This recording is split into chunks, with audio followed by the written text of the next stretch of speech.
Now, what makes up the city of New Orleans? Is it just its governmental boundaries, or is there more to it than that? Stick around as we explore what I believe makes up the Big Easy.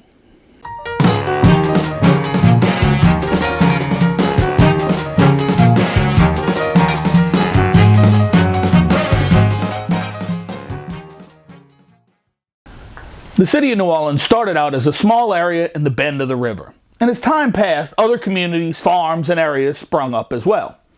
As NOLA's footprint expanded, it absorbed and annexed some locales, such as the city of Carrollton, but others became their own cities or towns on their own right. For those that come to visit, I wanted to tell you a little about these other areas, why I think they're part of the gumbo that is New Orleans, and what you can find of interest as you enjoy your time here.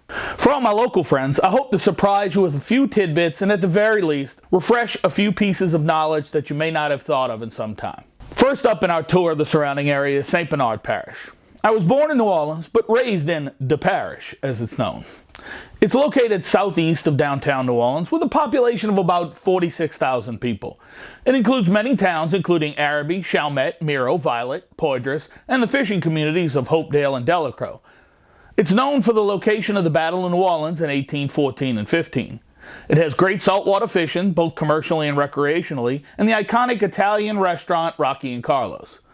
Mostly a suburban community that grows more and more rural as you head south until you run out of road and you hit the Gulf of Mexico. Next is Jefferson Parish, mostly west of New Orleans and straddling both sides of the Mississippi River. It boasts a population of 439,000 people. That's larger than Orleans Parish, which sits at 393. Cities and towns include Metairie, Kenner, Harahan, Gretna, Terrytown, Harvey, Marrero, Westwego, Wagaman, Lafitte, and Grand Isle. I'm sure I missed some. It's a mixed community of residential, commercial, and a bit of industrial. It's the home of the Armstrong Airport, as well as 2 casinos. They have a lot of nice hotels and restaurants that help the overflow from the city, and those that don't mind the 10-minute ride to downtown. You can also access the Causeway Bridge, which travels 24 miles across Lake Pontchartrain. Places like Lafitte and Grand Isle are famous areas also for recreational fishing and scuba diving the oil platforms and wrecks in the Gulf of Mexico. You can also find a couple of very nice farmers markets on the West Bank in both Gretna and Westwego.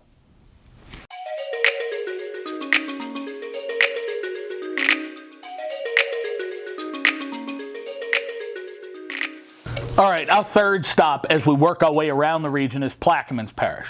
Plaquemines touches Orleans on the west side of the river at the lower end of Algiers and runs south. It also has land on both sides of the Mississippi and follows her all the way to the Gulf of Mexico. With a population just over 23,000, they're the smallest by person of the places we're discussing. The list of small towns in Plaquemines would take me all day long, so I'm going to focus on 2. Those are Belchase and Venice. That'll be the opposite ends of north and south. We'll start with Belchase. It's where the parish government has its seat.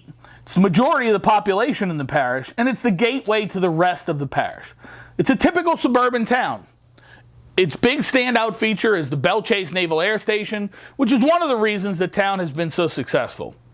They also have a really cool hiking trail, cool for our flat area anyway, that has a 6-mile looping trail through some very pretty areas bordering the Mississippi.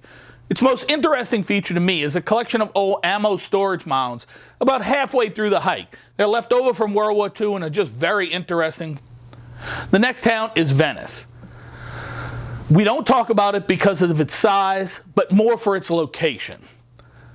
On the west side of the river, it's the town where the road ends. This is the part of Louisiana that sticks out like the big toe from the boot. This makes Plaquemines big for a couple of reasons, both related to that location. First is the ability for oil and gas industry to use this area as a launching point to all the platforms in the Gulf of Mexico via helicopter and crew boat. This also makes it an amazing place to head out to do the sensational open water fishing we have. Things like red snapper at the rigs, tuna at the midnight lump, and trolling the color change lines for mahi and other pelagic species. Being just a hair over an hour from the French Quarter, you can catch a marlin in the morning and be eating charbroiled oysters on Bourbon Street for dinner. What kind of story is that to tell people? On your way to or from Venice, you can take advantage of an amazing piece of history, and that's Fort Jackson. This is a historic masonry fort located some 40 miles up from the mouth of the river. It was constructed as a coastal defense of New Orleans between 1822 and 1832, and it was a major battle site during the American Civil War. The older Fort St. Philip, its counterpart, is located opposite Fort Jackson on the eastern bank and is not accessible by road.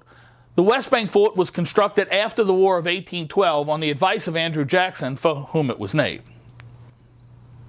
All right, there's one more parish that actually touches New Orleans, and that is St. Tammany.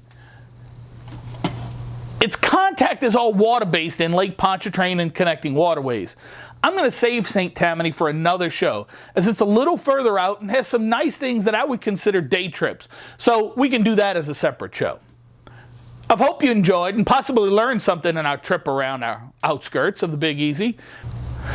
If you want to learn more about these areas, let me know in the comments. Please make sure to like and subscribe to the channel. That way we can make you a regular part of our Big Easy life.